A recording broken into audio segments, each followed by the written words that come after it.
Hi everyone, I'm a new Kathiresan, fertility physician and Dr. Mom, and here to educate on fertility. In this video, we'll be talking about egg freezing versus embryo freezing. What is the difference between these two and what might be right for you? So let's start that discussion now.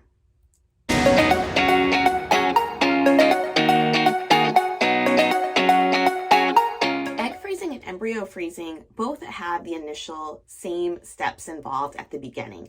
Both involve taking injections to stimulate the ovaries to grow multiple follicles with microscopic eggs within them. Both involve undergoing an egg retrieval, which is a minor surgical procedure to remove the eggs. If a patient chooses to freeze eggs, then we would assess the eggs for which eggs are mature and then freeze the mature eggs, and the process would stop there. If a patient is creating embryos, then on the day of the egg retrieval, they would put the egg and sperm together, and then we would have an embryo, and we allow the embryos to grow approximately 5 to 7 days in the lab until it develops into what's called a blastocyst.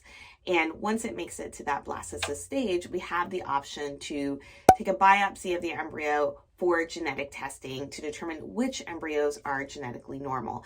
And then after the biopsy, we would freeze the embryos. So the difference between freezing eggs and freezing embryos is really just what happens in the lab. And those initial stages are the same up until the egg retrieval.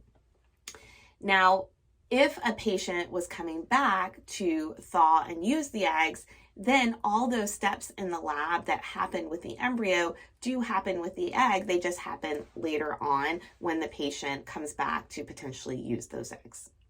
Previously, eggs and embryos were frozen with a method called slow freeze, and that involved the freezing process to occur over a longer period of time and also at a slower rate. Now we have the method called vitrification. Vitrification allows the freezing process to occur very quickly and also over a shorter period of time. It's an ultra rapid cooling technology where the egg is solidified into a glass-like state without the formation of ice crystals. And this has really revolutionized the technology of egg freezing. Vitrification has been shown to have higher survival rates for the egg to survive the freeze-thaw process compared to the slow freeze method, also higher fertilization rates and higher pregnancy rates. Now we estimate the survival rate for an egg to survive the freeze-thaw process with vitrification to be about 85 to 90% compared to an embryo, which is about 95%.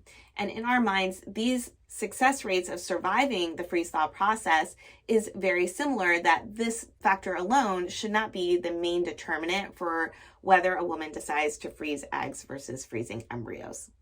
Advantages of freezing the embryo is that it has a slightly higher survival rate when it goes through the freeze-thaw process.